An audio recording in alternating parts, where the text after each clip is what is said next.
Hello there, welcome to this channel. My name is Jackson Oyungu. Are you that kind of a person who feel loved, who feel nice, who feel cherished when you receive a gift from a loved one? Are you that person? Then maybe you are the basis of this discussion today. Today we want to talk about the love language number 3, and that love language is called receiving gifts. Receiving gifts is very, very important ingredient in a relationship. And some people will feel like the relationship is thriving because they're receiving gifts. And there are people who say, my relationship is not working because my spouse or my boyfriend or my girlfriend is not giving me gift. I'm not receiving anything from him. I'm not receiving anything from her. And therefore, that relationship is dry. So we want to talk about receiving gifts. But before we get into that discussion, I want to ask you that you take a second or two to give this video a thumbs up, share it with your friends and family so that next time we produce a video like this, Facebook will be able to notify you, and by doing so, it gives you the motivation for creating more content for you. And thank you so much to my followers. We are still in that run of getting to 2,000. I hope we'll get it before end of this month. Ladies and gentlemen, let's get to receiving gifts as love language number 3. Now, why do you think it is so important that you get to understand the love language of your loved one? And especially in this discussion, the part on receiving gift. Why is receiving gift so important to your loved one? How can receiving gift turn tables and make your love tank to be full so that you start receiving and enjoying wonders of your relationship, wonders of your marriage? Number 1, when you give a gift to your loved one, you are showing appreciation. When this person receives the gift, they will feel appreciated. They will feel that, yes, my loved one really knows that I exist. And that will make them happy. It will make, the home become a peaceable environment for growth and sustainability. Number 2, receiving a gift is a sign of showing love and care. I just took a random research before I made this video, and I asked my wife, how do you feel when I give you gifts? And quickly she said, I feel loved, I feel appreciated, I feel cared for, I feel like you're thinking about me. So that gets me to number 3. When you give gifts to your loved one, the thought that you had about them will make them feel cared for. It will make them feel loved, and it will also make them feel appreciated.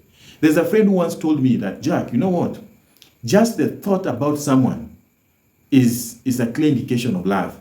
And this person said, maganizo chabe. Just maganizo chabe ni kwasela. Meaning like just the thought. For you to give someone a gift, then you must have thought about them. And that thought will make them, as they receive the gift, they will feel that this person care about them. They'll feel that this person appreciates them. They'll feel like they are loved. And they feel like, the emotional well-being is taken care of. And when you do this, if that is the love language of your loved one, of your spouse, then their love tank will always be full. And once the love tank is full, the joy and the peace that they are receiving as an emotional gift will now start to overflow onto the rest of the family members. The children will be happy. The husband or the wife will be happy, the neighbors will be happy, and any other person in the home will be happy because the emotional need of the recipient is well taken care of. Now, probably you will be thinking, what are some of the gifts that you can give? I'm not saying that you go to big chains, big stores, and buy gifts, buy helicopters, buy expensive perfume and all these expensive things. There are different ways of giving gifts, even if you don't have money. Maybe you are taking a walk in the neighborhood. You pick, for example, a flower. Go and give that to your loved one. If their love language is receiving gifts, they will not take it for granted.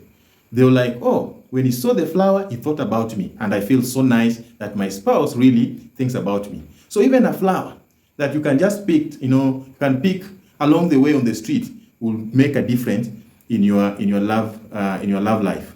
Or even a stone. Maybe you're on a river somewhere, or you went to a mountain and you pick a stone, and that stone made you feel something different in your life, you can come and give it to your loved one and explain why you've given them the stone, or even a feather.